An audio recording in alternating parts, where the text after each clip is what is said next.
Good evening, Yanan. I'm Yuqing. Let's start the presentation for this mini seminar. There are four statements for globalization. Which is your statement? Hello, good evening, Yuqing. I'm Yanan. Well, I chose the second topic. The emergence of an increasingly globalized market has created a belief that we are all consumers now and are all of a basically similar cultural identity.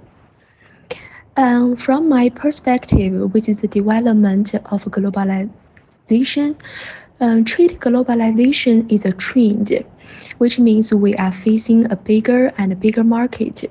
In the global market, everyone is a consumer who can purchase the product and get the service from foreign countries. There is no doubt that we are all consumers. Even without the conception of globalization, we all need to buy goods to meet our living demands regularly. And this this is also the main area of trade globalization, which can lead to great market opportunity and higher profits for each country. It is even the essential reason why most nations have escaped the poverty. In the Nobel's video, he explains Taiwan used to a poor area, and it began to develop the export trade, and so it escaped the poverty and became rich. Um, on the other hand, it is sometimes said that because of the emergence of an increasingly globalized market, we all have a similar cultural identity. However, personally, I think that globalization does not mean create a monocultural world. It promotes the cultural exchange, but it doesn't force unity of thought. It is obvious that not all debates come to um, unanimous conclusion. Everyone has its own particular idea, which cannot be changed easily. Besides that, people from different nations have different living habits and traditional customs. So, globalization doesn't require the cultural unity, but has a greater tolerance of various cultures and protects the cultural diversity. Yuqing, can you share your opinion to me? I completely agree with you that Taiwan is a district instead of a country. So, if I understand you correctly, you are saying that everyone all over the world is a consumer, even the poor. I think even the consumers, the people living in poor areas, cannot afford the expensive product, but they even need to buy necess- basic things to demand their living demands. Besides that, I also, believe in one reason. People in poor areas also need to buy imports. For example, in many places where resources are scarce, their only option is to import. For example, the oil and food. Even though they are poor, imported goods are their only option. Yeah, I'd like to sum up your presentation. Because of globalization, many areas and nations have escaped from the poverty through a large amount of imports and exports.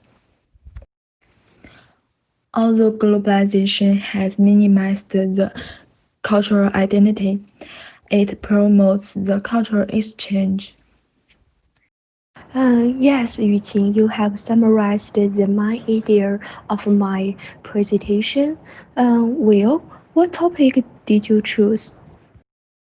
My statement for globalization is that large corporations can undermine the quest for sustainable development. I'm quite sorry, Yuqing. I don't quite follow you there. Can you explain it for me? What do you mean by the sustainable development? Let me introduce the conception of it to you. It is a moral commitment to sustaining the conditions in which human being can be achieved not only now and in the near future, but also into the more distant future. Thank you, Yuqing. Now I can understand it. Please go on. Okay, now let me explain why large corporations can undermine the quest for sustainable development. Firstly, in order to survive and develop in this fast-paced era, large corporations pay attention to the most valuable things like profit and corporate vision instead of winning out morally. The truth is that their jobs are not sustaining the things which human beings need to sustain include peace, justice, prosperity, ecological integrity, species riches, and diversity, and so on. They could do this only when sustaining these things to enhance business reputation. However, at the same cost, global econom- global However, at the same cost, global economy brings them more profit and reputation than sustainable development. Secondly, large corporations cannot afford to take any risks from sustainability in their operations, so they just take care of the situation of the present and near future. They couldn't see the distant future.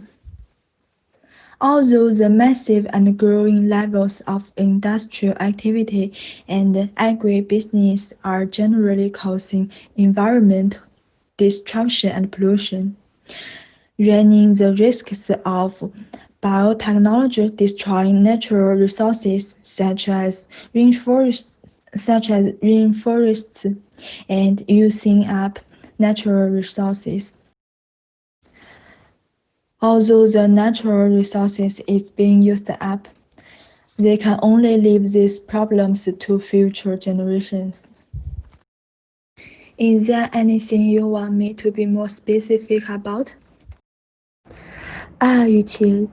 So if I understand you correctly, you are saying the large-scale corporations, especially the multinational corporations, neglect the protection of the environment because of their pursuit of economic benefits. This is because they do not aim to protect the environment.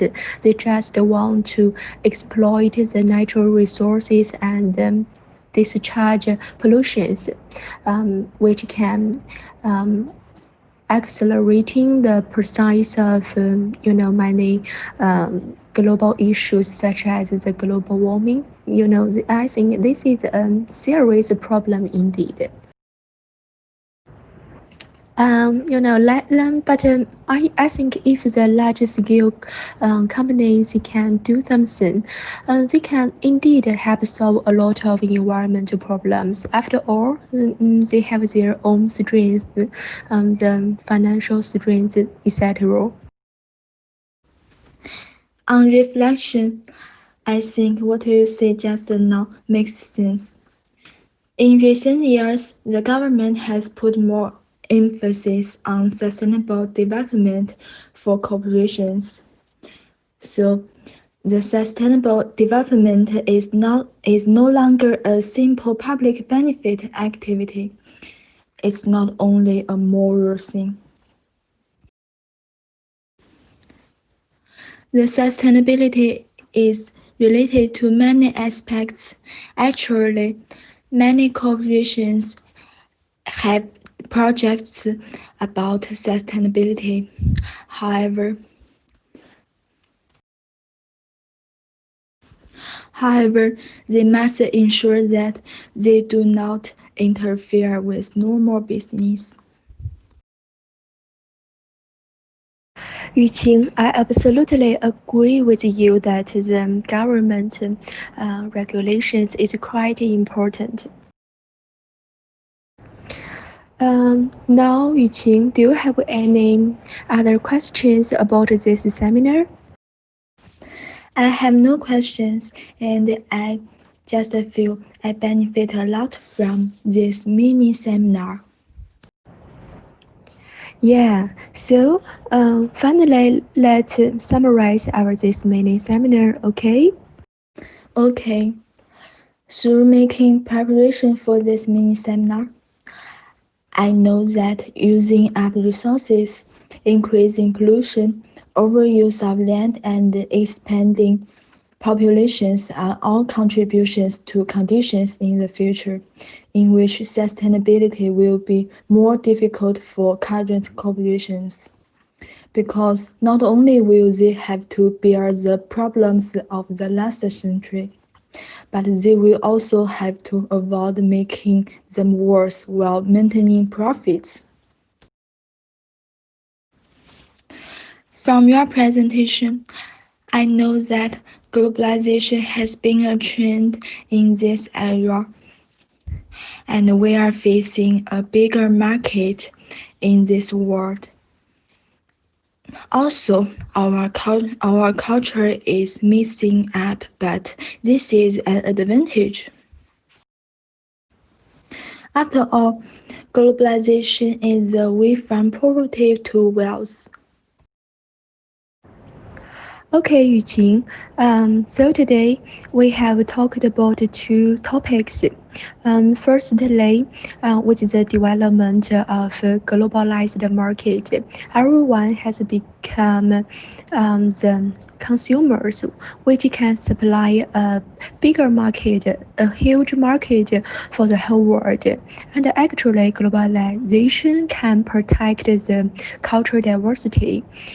Secondly, in your presentation, the sustainability is quite important, but nowadays, the many companies pay much attention to the profit, so they always take so many actions which can damage our environment. And the government regulation is quite important to solve these problems. Okay, the seminar is over. Good night. Good night.